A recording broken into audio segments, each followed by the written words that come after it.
This is the history of the Irish in Kansas City, brought to you by the Irish Roots Cafe, part of our series on the Irish in America from www.irishroots.com.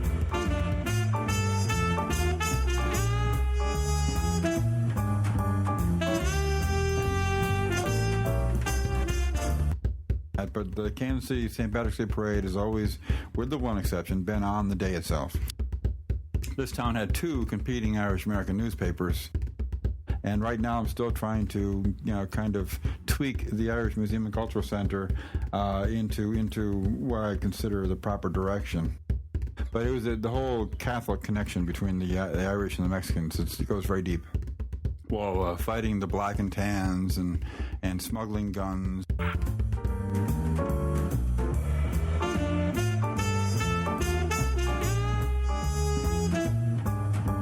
I'm Michael Laughlin, your host. You can reach me with your comments by emailing mike@irishroots.com or by mailing to Box 7575, Kansas City, Missouri, 64116, the old-fashioned way. Phone in your comments to me at 816-256-3360. Please do call in and leave your message. We always look for comments, and you might be able to help us out with a little audio message of your own, letting people know what some of the history in Kansas City is, and for that matter in the Midwest as we expand our episodes. We've gathered together a group of scholars, authors, and everyday Irish to paint you the picture of the history of the Irish in Kansas City.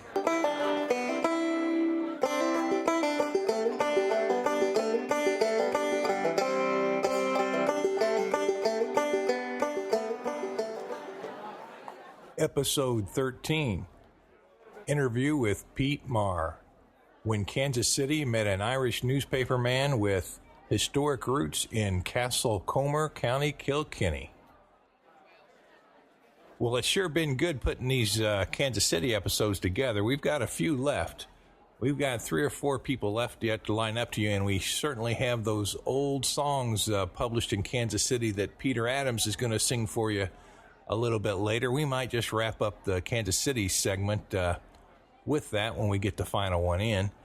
And let me see, the Missouri Irish book, the original history of the Irish in Missouri, that includes St. Louis, Kansas City, and Trails West, and that includes the Irish wilderness. Quite a story there. That book is now shipping from the printer and should be ready, so keep your eyes out. It'll be, I'm sure, in some of the Irish shops around town, available on irishroots.com and at amazon.com. So keep your eye open there. And remember our sister podcast on the Irish families worldwide that you can also subscribe to through iTunes or on our webpage. I think it's about time to get right with our interview with Pete, who has actually been instrumental in forming 2 Irish newspapers in Kansas City. Let's hear what Pete has to say. I see him over there in the corner booth already. All I have to do is go over, sit down, and flick the switch. Thanks for being here, folks, and I'll look forward to seeing you next time, too. Let's listen to the interview right now. Well, welcome to the Irish Roots Cafe today, Pete. I'd like to introduce you to everybody. Pete comes in here every now and then, gets a salad or a steak. I sort of divide people into those 2 categories. We'll have to see what he goes for today, though. You never can tell. Pete takes care of all the newspaper business, the Irish newspaper business in Kansas City. Actually, it's a regional paper. We'll talk a little bit more about that at the end of the interview, but I wanted to make sure to get him in for the Kansas City Irish episodes of our new podcast series because he has a unique look at the Irish in Kansas City since his arrival. So, Pete, I'd like for you to speak to how and when you arrived in Kansas City and what your Irish bona fides are. Well, as for when I got here in Kansas City, it was kind of late in life, you might say. I got here in the mid-'90s, arrived here after the flood of '93, largely due to personal circumstances. I got divorced and my ex-wife moved here, so I followed to be near my children. I worked in newspapers and not really that tied into the Irish community for the longest time, although my own grandparents came over from Ireland, and I grew up hearing all the stories of my grandfather's exploits as a teenager. Well, fighting the Black and Tans and smuggling guns and getting wounded in ambushes. And I knew all the stories. I didn't know a lot about Irish history at the time. It was only several years later, around 96, 97, I really started reaching out to the Irish community and doing a bit more reading to try to understand the context of my grandfather's stories. And that was, you arrived in Kansas City in what year? 93, 94, thereabouts. Okay, so then a couple years later, you started getting an interest in the history. Yes, I contacted the local Hibernians, and they kind of steered me over to the Irish Northern Aid chapter, and I got to know a number of the members of INA and eventually the Hibernians and other groups in town. Now, can you sort of describe the groups in towns for a historian 100 years from now is going to want to know what was like, what were the organizations there, and what function did each of them serve? Well, the organizations are fairly simple. Earlier, one of the older groups in town, of course, the Hibernians. They'd always been the dominant group for a good number of years. But in the early 90s, it became kind of an uptick in a younger crowd that was more socially oriented than politically oriented, the Hibernians having been tied very closely to the whole Republican cause through Irish Northern Aid. The other crowd that came up, well, a lot of them were native Irish that had moved to town and had formed a social support network, and they eventually became the Celtic Fringe. And they're a more social group. They were less political, and in fact, they were more anti-political. And then there was another intellectual group and literary groups. There was the Irish Literary Society and the Irish Museum and Cultural Center. So and when did the Irish Museum and Cultural Center begin?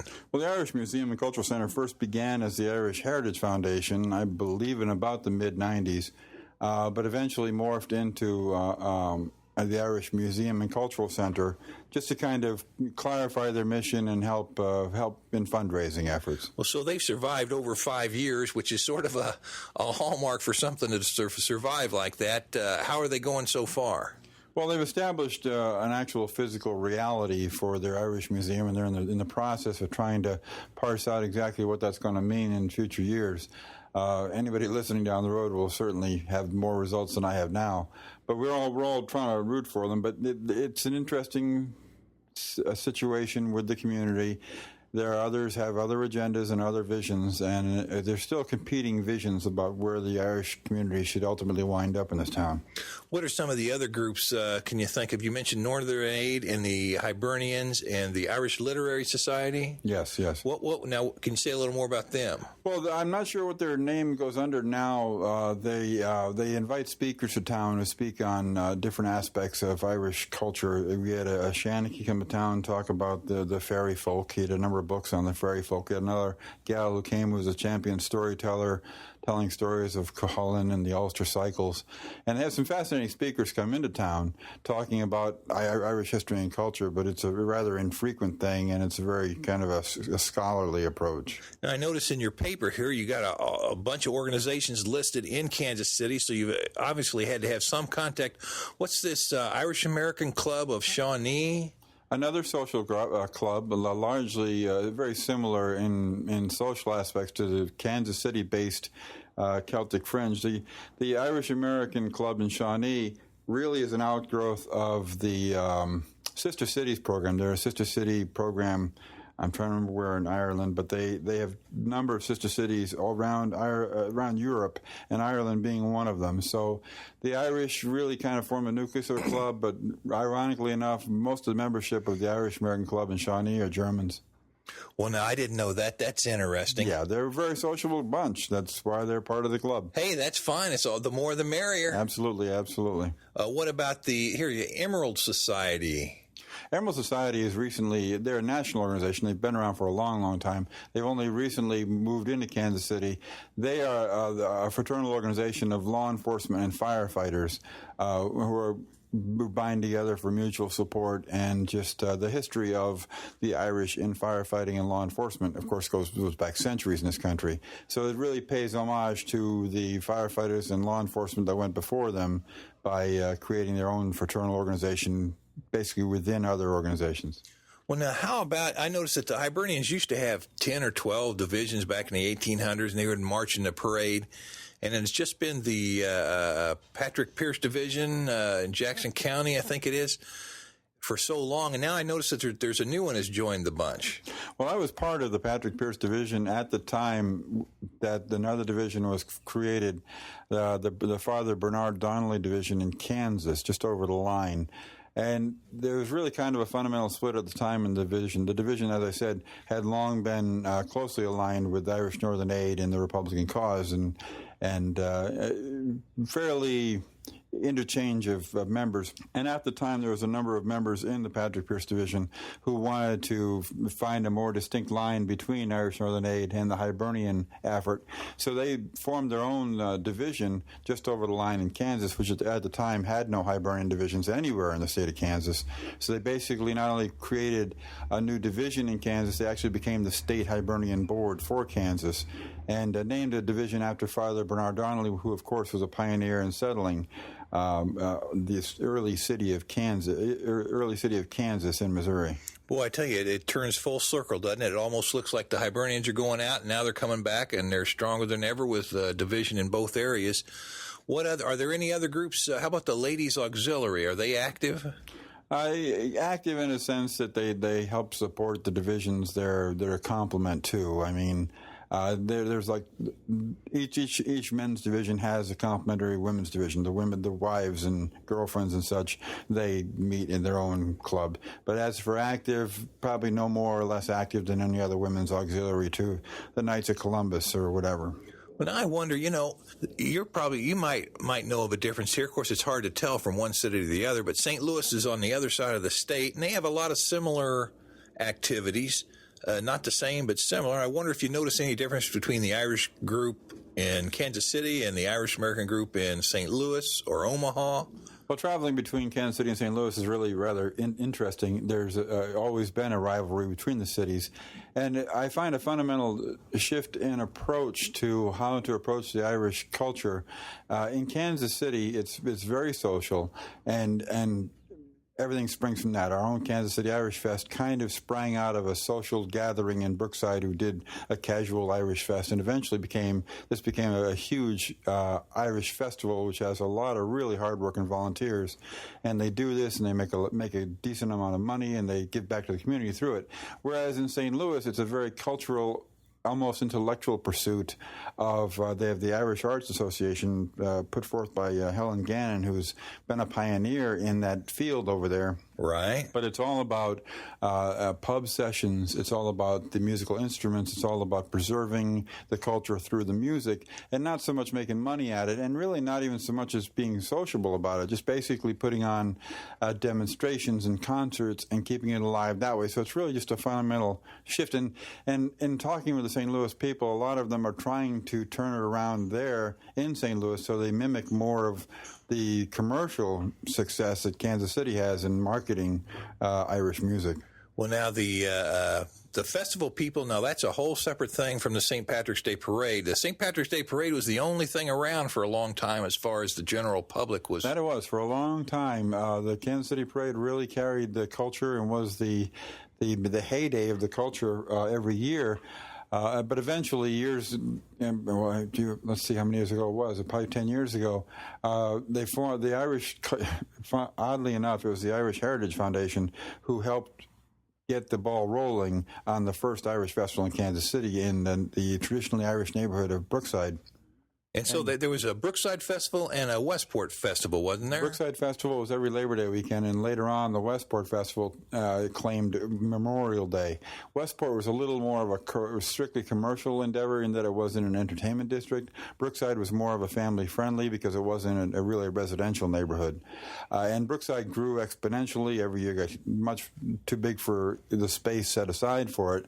And Westport just kind of was really starting to find its feet after about 5 years when they merged the two festivals, merged both committees, and all these hard workers for both festivals all became instantly hard workers for the one big Kansas City Irish Festival, which took its home on Labor Day weekend. Boy, and they just took off like gangbusters, I tell you. They've really done a job. Well, the workers they have for the Irish Fest are very dedicated people, and these people are pathologically hard volunteer workers. And they work hard, and they party. They socialize as fervently, shall we say, as they work. I mean, they are very, very intensely social people and intensely loyal to what they're doing and to one another. That reminds me of the parade committee in the 1980s when it was growing so fast and so big that you've got to be dedicated, but you got to have fun at the same time. Well, there could be a lot of those same people from the heyday of the parade committee that are now at the core of the Irish Fest, and the parade committee's still around. The parade is still going on every year. And, but it has challenges. There are challenges every year. I noticed when it got big at one point you couldn't throw little candies or treats off the floats anymore because you were too big and you were worried about insurance, and so the word went out and it changed the complexion of the parade.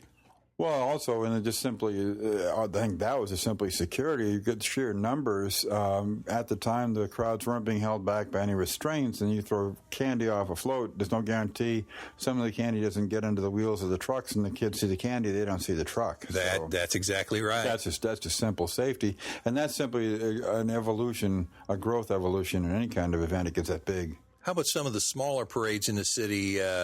Do they still have those? I know you got the big parade downtown. It's always been the biggie, and everybody goes to it.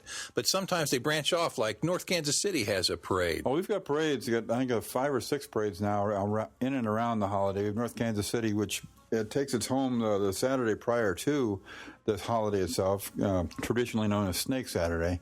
And they've become quite well known and really tend to almost overshadow the Kansas City St. Patrick's Day Parade because they get corporate sponsors and they endow prizes of $1,000 or $1,500 to not-for-profit organizations that win float contests.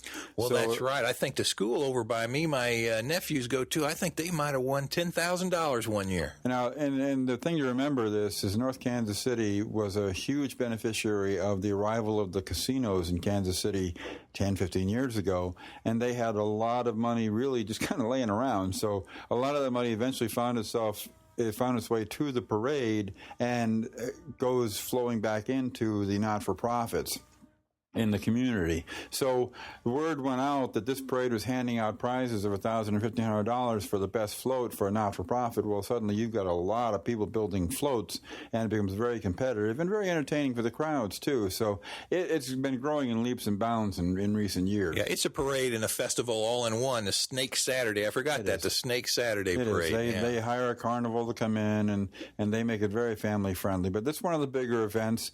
And then we, of course, Kansas City downtown. We have smaller parades out south. And Martin City's got one they're trying to bring along. Brookside has always had one for years. They do it on the Saturday before as well. They call it the Brookside Warm-Up Parade. And it's really unique in that it's not so much a parade as it is just a community gathering. And there's no real defined what is a float or what is a group in a parade. It's kind of like just a mass of people. It's more like a religious march you'd see back in old Ireland. Right. And actually, the big parade here started out pretty small, where people just gather together and walk for a few years. Yeah. There weren't no big floats. Eventually added some fire trucks and Girl Scout troops and suddenly had a parade. Right, and then you started getting radio stations with funny red foxes. And then it's a commercial effort. Then people want to get their logo in front of people. But Kansas City has always had it on St. Patrick's Day, except for just, I think, one exception. They switched off from St. Patrick's Day, but that's been a point of pride. It's always been a point of pride and a bone of contention for a lot of parades, whether they're on the day, the Saturday before, or even the Sunday after. There's a lot of different angles in that, but the Kansas City St. Patrick's Day Parade has always, with the one exception, been on the day itself. Now, let's move on to the newspaper business that you've got the experience in. Now, somebody 50, 100 years from now might look back and say, now, what's going on there? We've got the Irish-focused newspaper that's carrying on, but what was the Irish Life was just before that, a year or two before, and there might have been some other little things going on. Can you describe how the newspaper business, the Irish-American newspaper business, sort of happened? Well, it really happened by accident. I was between jobs, and I'd worked community newspapers in Kansas City, and I was getting more and more involved in the Irish community in Kansas City, and a friend of mine told me I ought to just do a newspaper for them.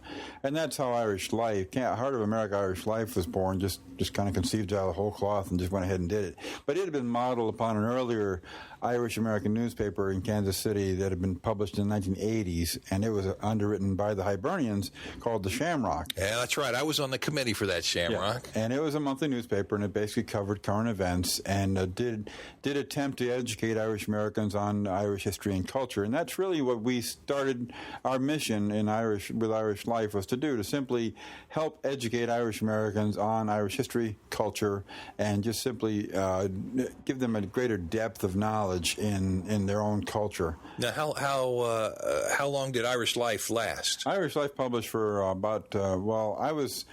I published Irish Life for 2 years, and I had two business partners who decided to, shall we say, just simply assert themselves. And I had to step away from that organization after about 2 years. And I was approached by others who said, well, I should try and remedy the situation. So I essentially created another newspaper, a Midwest Irish Focus, and put it in the field and competed against my former editorial product, Irish Life. So for about a 6-month period of time, this town had two competing Irish American newspapers. And I'm kind of generous in saying competed because most of the advertisers simply migrated to the new publication. And Irish Life eventually just kind of ran out of steam. We've been publishing Irish Focus now for almost 4 years. Now, is that do you have a staff? How do you get advertising? How's that work? It's a one-man band. Right now, I do it out of my home. I do it on a home computer. The technology is just wonderful right now. I couldn't have done this out of my home 15 years ago, but now I can. I have the handy-dandy little computer.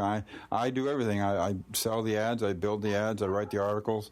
I solicit articles from others, and I take it to the printer, and then I deliver it around Kansas City, St. Louis, and Omaha, and ship to another 8 states beyond that at the end, when it's all said and done. Boy, it's a nice full-color cover every time, too. How many pages do you usually put out? Well, our average, when we started this, was about 16 pages. We bumped it up. Our average now around 20.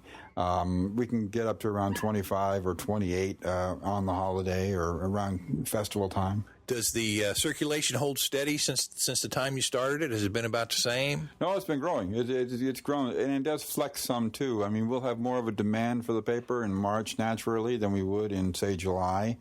So we'll flex our numbers a little bit, but we generally print around 10 or 15,000 on any given month and distribute them that way. But the demand the subscriptions have been growing over the years. We don't have a huge subscription base. It's more a convenience for people or a free newspaper. But it's been steady. As I lose a subscription, I'll gain two. And steady interest. What area do you cover altogether, and how do you get them out there? We actively distribute in Kansas City, of course, being we're headquartered here. We distribute about 85 or 90 locations in Kansas City. We have about 45 locations in St. Louis, probably about 40 or so in Omaha, and I deliver all of those myself. We ship out to about another 105 locations in an 8-state region of Missouri, Kansas, Nebraska, Iowa, Minnesota, Illinois, Arkansas, and Oklahoma. Now, have you taken, this might be interesting to somebody 50 years, 100 years from now, have you taken any heat on any particular subjects from people in the community that'll sort of say what some of the hot topics were in this era? Well, the hot topics here locally is clearly the biggest thing in town that's happened in past years is the creation of the Irish Museum and Cultural Center. And I've monitored the process of this whole project as it went along. For example, several years ago, the original plan was to build a standalone building along the Brush Creek Cultural Corridor, which would have cost $5 million to build. And I eventually encouraged them to simply turn that around and move it to a smaller facility, and they did. They found a small space in our train station, the historic Union Station, right? Which they've created a space down there as their Irish Museum and Cultural Center. Well, now, they just had a grand opening on March 17th, 2007, just about a month ago, and I didn't get a chance to get down there. I'm stuck north most of the time. How'd that go? It was fairly well attended. I mean, it was a good time. I did notice that one curiosity was they had a ribbon cutting, and they had draped the ribbon across an exit door. And when they cut the ribbon, everybody was allowed to leave. Everybody walked out instead of walked in. Which I thought was kind of curious. But at the time, it was being done on St. Patrick's Day morning, so a lot of other people in there were eager to get to the parade, which was going to kick off in about 2 hours after the ribbon cutting. So maybe that in itself made sense. But it was really the first ribbon cutting I'd ever been to where they cut the ribbon and let everybody out. Well, I tell you, we always got to do things different here, you know. That's a fact. That makes things a little spicier. Yeah. Anything else over the years that you might have seen some heat over. Well, I've had little differences with all of the groups in town. Obviously, I've had issues with some of the Hibernian issues philosophically, being that I've tried to keep the paper out of the political fray, and the Hibernians have been so very political, and trying to stay out of that. And other things like the Celtic Fringe, I was monitoring a series of meetings of Irish organizations when I pointed out that Celtic Fringe, by its own charter, wasn't strictly an Irish organization, being that their charter was of all the Celtic nations, which included Brittany and France and all these other 7 Celtic nations. I said, well, they strictly weren't an Irish organization. Well, the trouble is, just about 85% of the membership were Irish Americans. Right. But they simply had opened up their doors to other Celtic nations. I got quite a bit of heat for that, and I had a lot of folks get the nose out of joint for a while, but I think they got my point after a while. But I know I've rubbed shoulders with a lot of our organizations in town over the past 6 years, and we've all come to terms with one another after a while. And right now I'm still trying to kind of tweak the Irish Museum and Cultural Center into what I consider the proper direction. Well, I've always thought that a newspaper is probably one of the main ways that you can unite an Irish community in a city or in a region. And I know it's sure not easy, and I've seen you out there doing the battle, and it's good to see that everything's holding together for... Well, community newspapering is a very curious beast. You have to be, first off, you have to be a cheerleader for economic development and community spirit. And that's what I try to do, but I also don't want to be used as anybody else's cheerleader. You have to find what's working and encourage that on. You discourage what isn't working for the community without being too mean about it. But you have to keep the community's well-being in mind, and remember, you're representing them. You're representing your readers. You're representing your advertisers. You're a part of the community as well as a leader in it. Now, if anybody wants to help you write some articles or send you an ad, how do they get you? Well, we have a website. We have a MySpace page, which is, if you're studying this from sometime in the future, is probably an anomaly. We have an email address. It's the word Irish connected by the underscore to the word focus, and that's at att.net. The phone number here at the office is 816-640-0125. Yeah, that's interesting. You moved down to Weston. That's a nice little drive from Kansas City. It might protect you, act as a buffering zone during those rough days. It's a very creative community. It's got a wonderful whole Zen-like feel to the community. It's an artist community. It's far enough away without being too far away. Right. You got the Celtic Ranch here. Mm-hmm. Let me see. Any comments on you're stretching up to Omaha too, aren't you? We did that right from jump, right from the first day. We included Omaha in our distribution. They've got a very lively little Irish community up there, and they get a lot of wonderful concerts come through their Quest Center up there, and it's a very, very vigorous little Irish community. So that's kind of what our linchpins, and eventually we hope to expand to include Des Moines and kind of make a geographic box out of it. That'd be nice. With Kansas City and St. Louis, the lower corners, and Omaha and Des Moines are the upper corners, and just build from there, use that as our core. What about Topeka? Is that sort of outside of this region that we're working with now? Well, Topeka reaches more south and I think more towards Oklahoma and Texas, and so you start to get a hold on the mindset. It's not really the Midwest so much as the Southwest, sort of. Yeah. I mean, you start to reach into the southwestern regions but Topeka is certainly part of our area, and we have several bars we send papers to in Topeka. At Topeka, Kansas, right, yeah. Right. Well, that's interesting. I sure do encourage folks, if they want to help keep everything moving, give Pete a hand here. And the whole thing in Midwest, we're not really restricted to the Midwest so much. We're a big hit in Tulsa, Oklahoma, for some reason. I get a lot of feedback from Tulsa. I don't have a lick of news about Tulsa in the paper, but by God, they love the paper down there. So. I tell you, that's a sign. There's something good there. Yep, exactly. Now, what about, I usually open up with this question. I forgot to do it today. We're so busy in here, and people are starting to shuffle in. What about your own personal history, tracing your family back to Ireland? Do you know where you came from? Well, I'm one of the lucky few. I know exactly where I came from, down to a few square feet of where the family cottage house was. My family's from a little village outside of Castlecomer, Ireland, in northern Kilkenny, right on the border with Laois. And my family, I went over several years ago to discover that they'd been coal miners for generation upon generation, which I had no clue about. But my grandfather and my namesake, who unfortunately passed before I was born, he was born to go to work in the mines. And he was born in 1898, which made him, 1899, I believe, and which made him a teenager during the time of the Irish Rising. And he was already a member of the Irish Volunteers. I have a picture of him drilling with them, as a matter of fact. And he took part, I'm told, in ambushes and counter-ambushes involving black and tans, and actually carried a pistol on his comings and goings on his bicycle. So I'm not sure what his missions were, whether he's a messenger, whether he was some kind of advanced scout or what, but I'm still piecing a lot of that together. And again, so many Irish Americans aren't as lucky as I am, who know they're from Ireland, but they're famine Irish. Right. And their connection's been lost over the years, or their name is Murphy, and they know they're from Cork. Now, when did you first go back to Ireland? I went back 2002. I went over in Ireland and visited and got to finally meet my grandfather's youngest brother and sister. He's since passed, but I believe she's still with us. And met a lot of cousins. I spent 3 weeks just basically sitting in my second cousin's front parlor, just swapping family stories. Now, what difference do you notice between the Irish in Ireland and the Irish in Kansas City, the Irish Americans in Kansas City, and the Irish in Ireland? Does anything stick out to you as there's a difference in lifestyle or attitude? Well, there's probably fewer differences than people think. I can't know that any real people are people. I mean, these are people with families and jobs and concerns, just like anywhere around the world.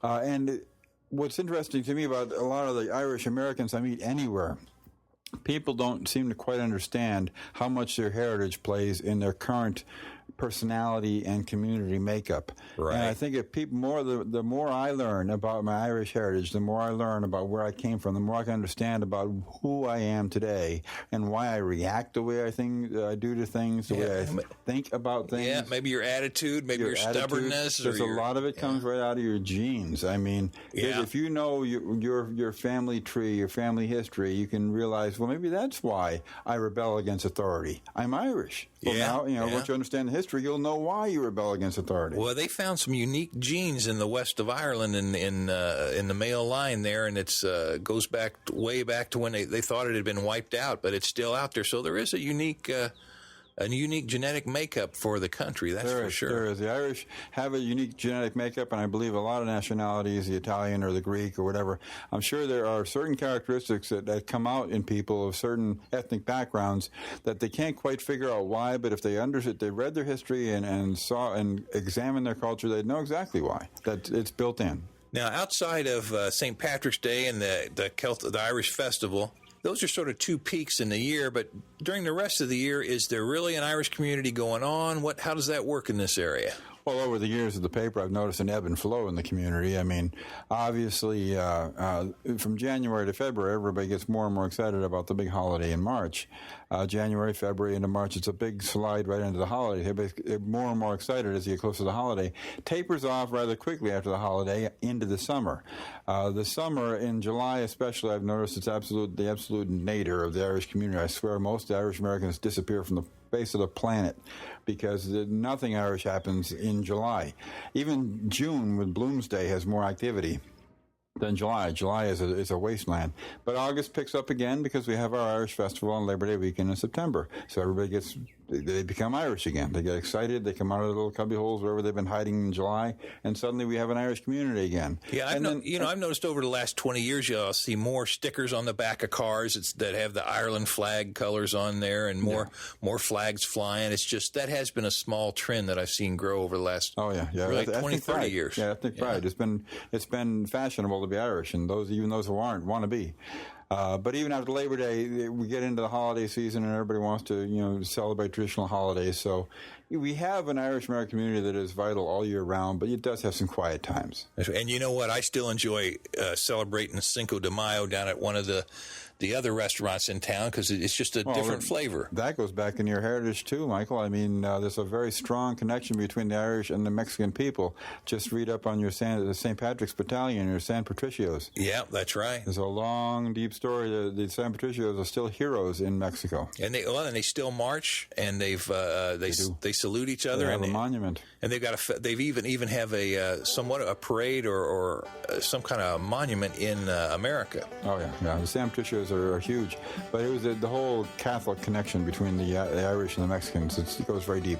That's right. It was one thing that bound them together. Mm-hmm. Well, I can see, they're getting ready to bring it. Oh, it's a steak. And here I thought you were a salad guy. I tell you what. I should be a salad guy. Now, be sure to leave us 2 or 3 extra stacks of those papers because they're going to go quick. Absolutely will. No problem at all. I print millions. Okay, and it looks like there's a few people over there you might want to interview, so I better let you go. All right, then. Good talking with you, Michael. Okay, thanks, Pete. Bye. Can't you hear that whistle blowing, folks? This is Michael Laughlin at the Irish Roots Cafe. Reach me anytime at irishroots.com, where you can find all of our books and podcasts, including our Irish Families Worldwide podcast. And be sure to check the show notes for this episode on our webpage. Donations and comments are welcome, and a big thank you to all of our members who make this all possible. That's all, folks. Until next time we meet right here where Ireland met Kansas City at the Irish Roots Cafe.